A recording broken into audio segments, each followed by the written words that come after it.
ये कहानी है एक ऐसे गरीब किसान परिवार की जिसने सूखे और गरीबी से निकलकर हजारों करोड़ का एक साम्राज्य खड़ा कर दिया। मतलब ये कहानी है बिल्कुल जमीन से उठकर आसमान छूने की। चलिए इस पूरी कमाल की कहानी को समझते हैं।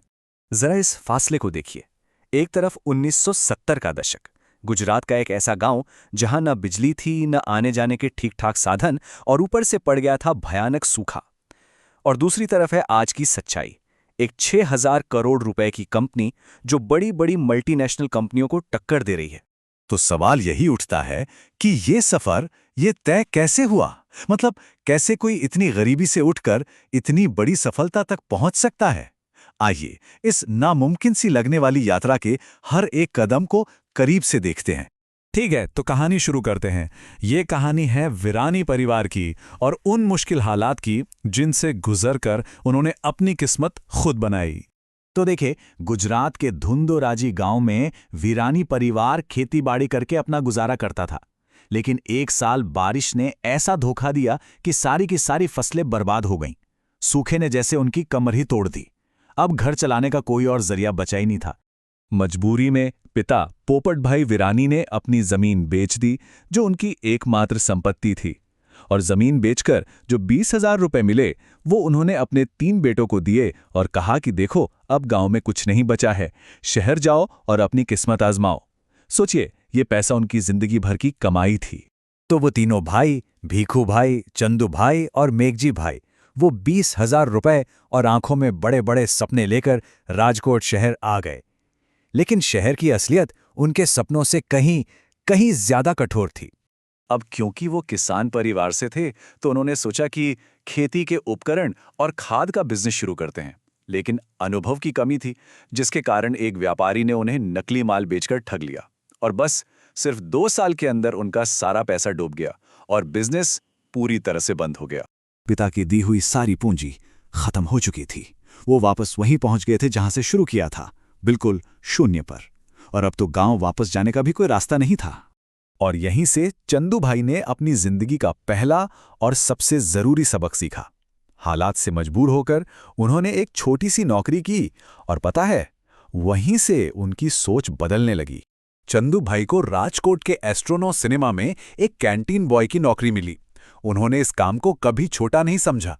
कैंटीन के काम के अलावा वो फिल्म के पोस्टर चिपकाते, दरवाजे पर टिकट चेक करते और शो खत्म होने के बाद फटी हुई सीटें भी सिलते थे, और वो भी बिना किसी एक्स्ट्रा पैसे की मांग किए।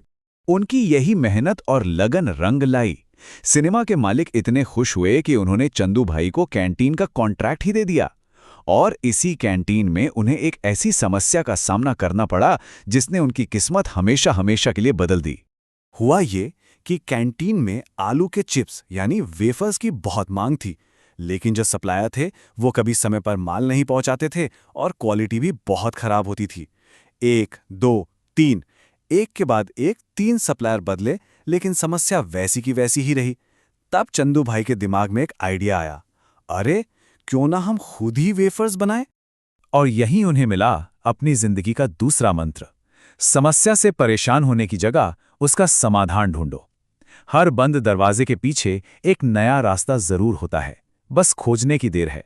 ये बहुत दिलचस्प बात है कि चंदू भाई ने सप्लायर की समस्या को एक परेशानी की तरह नहीं, बल्कि एक मौके की तरह देखा। ये एक ऐसा मौका था जिससे वो एक बेहतर प्रोडक्ट बना सकते थे और क्वालिटी को खुद अपने हाथ में रख सकते थे। और बस यहीं से बालाजी वेफर्स की शुरुआत हुई। किसी बड़ी फैक्ट्री से नहीं, बल्कि घर के पिछवाड़े में बने एक छोटे से शेड से। उन्होंने करीब 10,000 रुपए का निवेश किया और अपने घर के आंगन में ही काम शुरू कर दिया। दिन में कैंटीन संभालते और रात भर आलू के वेफर्स बनाने का एक्सपेरिमेंट करते। कई बार आलू जले, कई बार स्वाद ठीक नहीं बना, लेकिन उन्होंने हार नहीं मानी। और आखिरकार मेहनत रंग लाई और उन्होंने एक परफेक्ट रेसिपी बना ही ली। 1982 में शुरू हुआ ये छोटा सा काम तेजी से बढ़ने लगा। 1984 में उन्होंने अपनी कंपनी को नाम दिया बालाजी वेफर्स। मांग इतनी बढ़ गई कि 1989 तक उन्होंने 50 लाख का लोन लेकर गुजरात का सबसे बड़ा पोटैटो वेफर प्लांट लगा दिया। लेकिन मुश्किलें अभी खत्म नहीं हुई थीं। प्लांट की नई मशीनें बार बार खराब हो जाती थीं और इंजीनियरों को बुलाने का खर्च बहुत ज्यादा था। तो सोचिए, सिर्फ 10वीं पास चंदू भाई ने खुद ही मशीनों को पढ़ना और समझना शुरू किया, और कुछ ही समय में वो उन्हें खुद ही ठीक करने लगे, मतलब खुद के इंजीनियर बन गए। उनकी सफलता इतनी बढ़ी कि एक बड़ी मल्टीनेशनल कंपनी ने उन्हें बालाजी को खरीदने के लिए एक बहुत बड़ा ऑफर दिया, लेकिन उन्होंने साफ मना कर दिया। यहीं उनका चौथा मंत्र सामने आता है, अपने काम के प्रति पूर्ण समर्पण। उनके लिए ये कंपनी सिर्फ एक बिजनेस नहीं थी, बल्कि मीरा की कृष्ण भक्ति जैसी थी। चलिए, अब कहानी से थोड़ा आगे बढ़कर उन सिद्धांतों को समझते हैं जिनकी वजह से बालाजी आज भी इतनी सफल हैं। ये सिर्फ किस्मत का खेल नहीं, बल्कि एक सोची समझी फिलॉसफी का नतीजा है। उनका 5वां और सबसे महत्वपूर्ण मंत्र है सर्विस नॉट सेल्स। उनका मानना है कि सेल्स का मतलब है अपने प्रोडक्ट को ग्राहक पर थोपना, उसे पुश करना, जबकि वो सर्विस पर यकीन करते हैं, यानी ऐसी क्वालिटी दो कि ग्राहक खुद आपका प्रोडक्ट मांगे, वो उसे अपनी तरफ खींचे। आज भी ये एक फैमिली बिजनेस है, और जब उनसे परिवार में विवादों के बारे में पूछा जाता है तो वो महाभारत और रामायण का उदाहरण देते हैं। वो कहते हैं कि जहां महाभारत में सत्ता के लालच ने सब कुछ खत्म कर दिया, वहीं रामायण में आपसी प्रेम और त्याग ने हर मुश्किल पर विजय पाई। उनका परिवार रामायण के मॉडल पर चलता है। तो संक्षेप में वीरानी भाइयों की सफलता के पीछे ये 5 मंत्र हैं। पहला, हर काम को पूरी लगन से करना। दूसरा, समस्या में अवसर ढूंढना। तीसरा, मौके को फौरन पकड़ना। चौथा, अपने काम से प्यार करना। और 5वां, ग्राहक को बेचने की नहीं बल्कि सेवा करने की सोच रखना। तो अंत में ये सवाल सोचने वाला है, चंदू भाई ने अपनी सबसे बड़ी समस्या में अपना सबसे बड़ा अवसर ढूंढ लिया।